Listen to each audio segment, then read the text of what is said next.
Sana hindi na lang ako naging ina mo. Sana hindi rin kita naging anak. Ngayon, kung iniisip mong hindi mo ko pinili bilang ina mo, sana maisip mo rin na hindi ito ang buhay na pinili ko para sa inyo mga anak ko. Kung iniisip mo na sana binalik kita sa tiyan ko, sana maisip mo rin na ilang beses kong ginusto na hindi na kayo pinanganak. Para hindi nyo maranasan ang hirap dito sa mundo.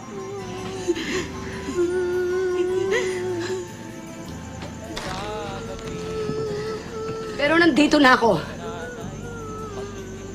Andiyan kayo.